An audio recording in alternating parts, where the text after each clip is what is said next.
Hi friends, நான் உங்கள் Johnny. இன்றைக்கி நம்ம பார்க்க போகிற ரெசிபி நெத்திலி கருவாட்டு குழம்பு.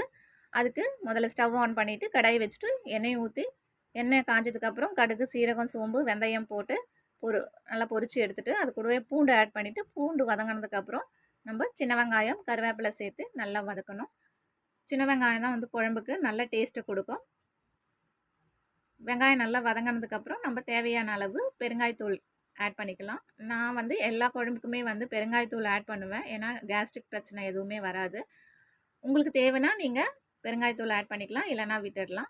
பெருங்காயத்தூள் போட்டு வதக்கி விட்டதுக்கப்புறம் நம்ம தக்காளி ஆட் பண்ணிக்கலாம். தக்காளி ஆட் பண்ணிவிட்டு அதோட பச்சை வாசனை போகிற அளவுக்கு நல்லா வதக்கி விடணும்.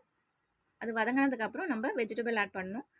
கருவாட்டு குழம்புக்கு எல்லா வெஜிடபிளுமே வந்து நல்ல ஃப்ளேவர் கொடுக்கும், டேஸ்ட் கொடுக்கும்.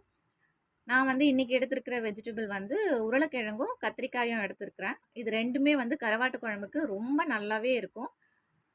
ஸோ கத்திரிக்காயும் உருளைக்கிழங்கும் போட்டுட்டு நம்ம அந்த மசாலாவிலே நல்லா வதக்கி எடுத்துக்கலாம். அது நல்லா வதங்கினதுக்கப்புறமா நம்ம ஸ்பைசஸ்லாம் ஆட் பண்ணுவோம்.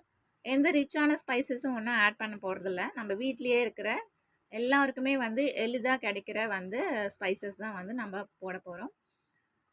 ஃபஸ்ட்டு மஞ்சள் தூள் ஆட் பண்ணிக்கணும்.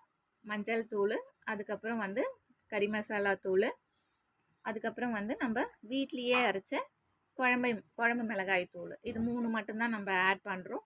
ஸோ இதுவே வந்து நல்லா டேஸ்ட்டு கொடுக்கும் குழம்புக்கு. ஸோ இந்த ஸ்பைசஸ்லாம் வந்து ஆட் பண்ணிவிட்டு அதை நல்லா கிளறி விட்டுட்டு அதுக்கப்புறம் வந்து நம்ம தேவையான அளவு புளி தண்ணி ஆட் பண்ணிக்கணும்.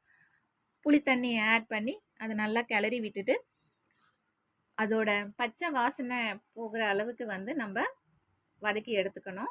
அதுக்கப்புறம் நமக்கு செமி கிரேவியாக வேணுமா, இல்லை கிரேவியாக வேணுமா, எந்த பதத்துக்கு வேணுமோ அதுக்கு வந்து நம்ம தேவையான அளவு வாட்டர் ஆட் பண்ணிக்கணும். நான் இன்றைக்கி செமி கிரேவி மாதிரி தான் பண்ணுறேன். அதனால் வந்து வாட்டர் ஆட் பண்ணிக்கிட்டு அது கூடவே வந்து நமக்கு குழம்புக்கு தேவையான அளவு உப்பு சேர்த்துக்கலாம். உப்பு சேர்த்துட்டு நல்லா கிளறி விட்டுட்டு அதை கொதிக்க வைக்கணும். ஸோ ஒரு சிலர் வந்து வெஜிடபிள் போடும்போதே கருவாடை ஆட் பண்ணிவிட்டு ஃப்ரை பண்ணிடுவாங்க, வதக்கிடுவாங்க. ஆனால் நான் வந்து எப்பவுமே வந்து குழம்பு ஒரு கொதி வந்ததுக்கப்புறம் தான் வந்து கருவாடை ஆட் பண்ணுவேன்.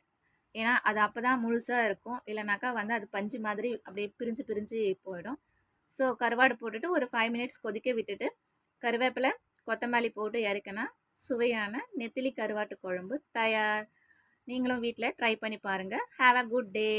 Thank you.